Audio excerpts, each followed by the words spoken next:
Et c'est parti. Alors, retour en arrière sur un tournoi organisé de mémoire par Sebabar. Tournoi call appelé, donc called Please Give Me a Chance ou Give Me a Chance. Donc tournoi où les maîtres et experts étaient interdits. Bon, alors on se retrouve en finale entre deux joueurs quand même d'expérience et de bon niveau, entre Maval, un joueur américain avec 442 en Elo, et T72, notre compatriote.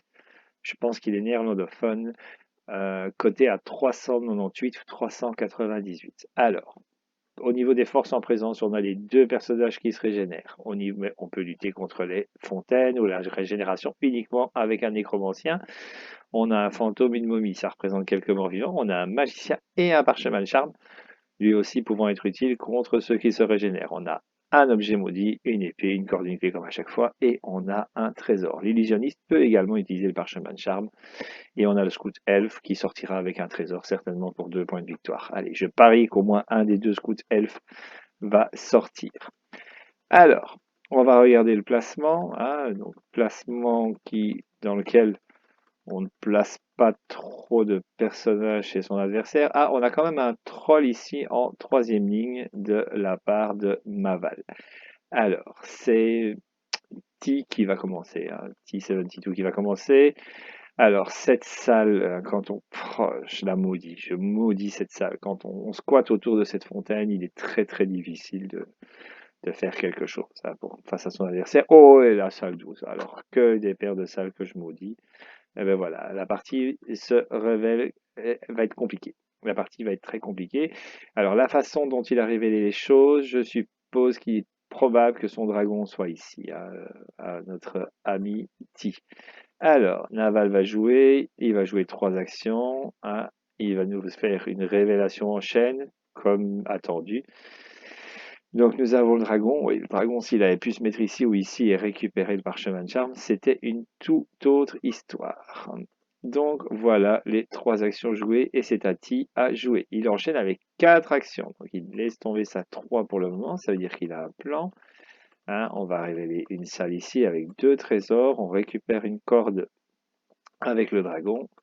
On vient se placer dans la salle. Alors, notre ami Maval joue 2 actions.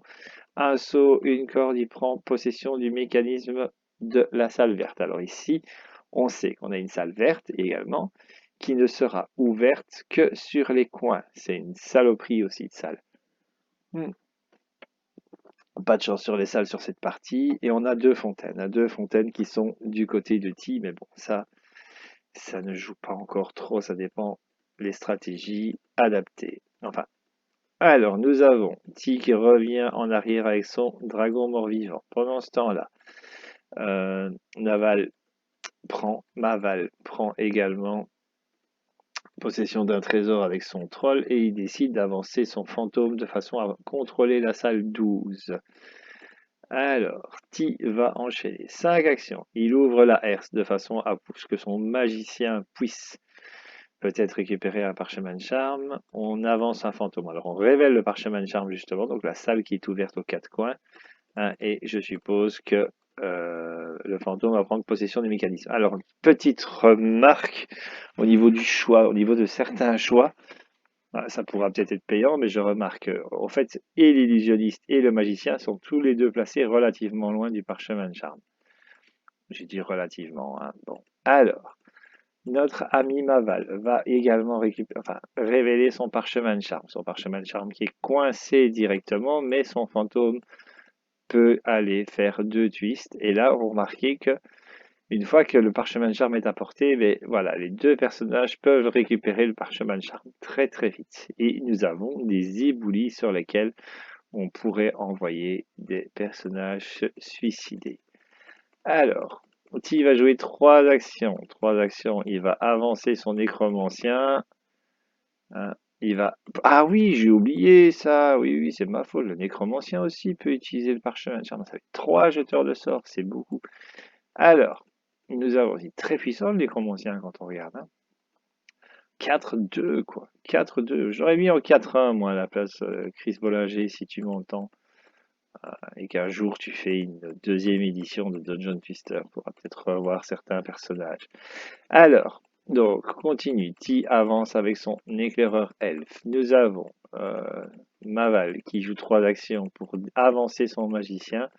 Et également avec un parchemin de charme. Nous avons donc 2 parchemins de charme qui sont en jeu.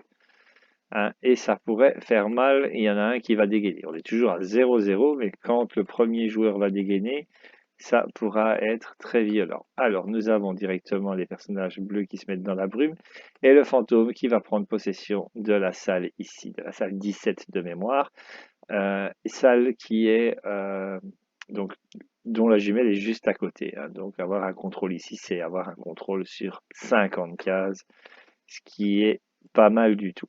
Alors, nous avons Maval qui joue 5 actions. 5 actions, ça peut faire peur, surtout quand il y a un magicien qui avance avec un parchemin de charme. Il va charmer qui? Il va charmer euh, le dragon mort-vivant. Alors, il a fait une erreur de règle. Il a voulu faire entrer le dragon mort-vivant dans le tombeau sacré et il s'est rendu compte qu'il n'avait pas le droit. Donc, ça, c'est perdre des actions pour rien. C'est vraiment perdre des actions pour rien. Ça, c'est dommage. Donc, il était parti sur un joli coup. Pendant ce temps-là, nous avons Ti. Donc, perdre sur un point de règle comme ça, qui va récupérer le trésor avec son magicien. Hein, le magicien qui pourra sortir très très vite, hein, ça reste un volant. Alors, Maval va jouer 2 actions. Il avance l'illusionniste, il avance aussi. Il twist la salle, hein, je pense. Voilà. Il fait twister une salle et il déplace l'illusionniste. Alors, Ti joue 4 actions. Hein, et il avance tout doucement. En fait, il profite de 4 actions pour faire avancer son nécromancien. Nous avons 2 actions du côté jaune avec la momie l'illusionniste qui avance. Et Ti va jouer 2 actions. Il va twister la salle verte et, en fait, il fait twister 2 salles. En fait, il fait twister 2 salles. Donc, je suppose qu'il est en train de préparer une sortie.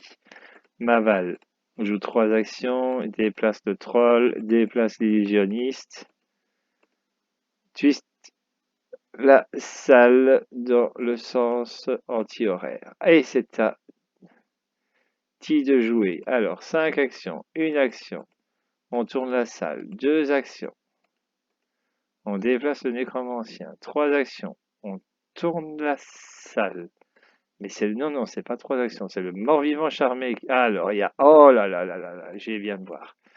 C'est très joli, c'est très très joli. Donc il fait un saut avec son... Donc il vient, il charme le dragon mort-vivant adverse. Il fait twister la salle, il fait sauter son dragon par-dessus l'obstacle, hein, pour ne pas mourir et il envoie le dragon mort-vivant adverse s'écraser sur un ébouli.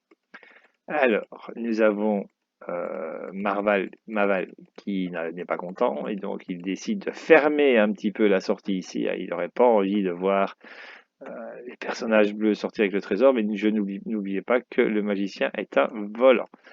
Il se protège aussi.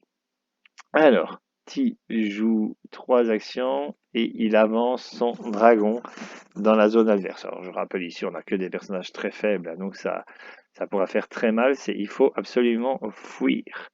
Il faut absolument fuir. Alors, Marval va jouer 5 actions. Il va protéger son illusionniste autant qu'il peut et dégager son éclaireur elfe là dans le tombeau sacré, là où le dragon ne peut pas aller.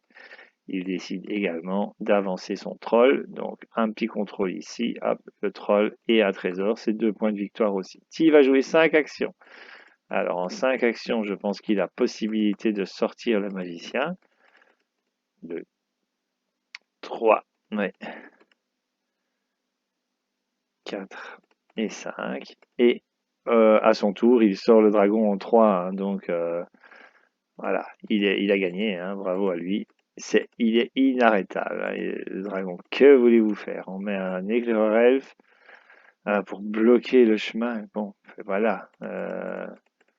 On bloque le chemin et l'illusionniste ne peut pas mettre d'illusion sur la réglette, donc je le rappelle. Alors peut-être l'illusionniste se mettre ici pour se dire, ben voilà, même s'il blesse l'éclaireur elfe, il peut pas marcher sur moi en fait. Ce serait peut-être un bon plan, ça. Mais bon, ça ne tiendrait aussi que un tout petit moment. Alors, ouais, voilà.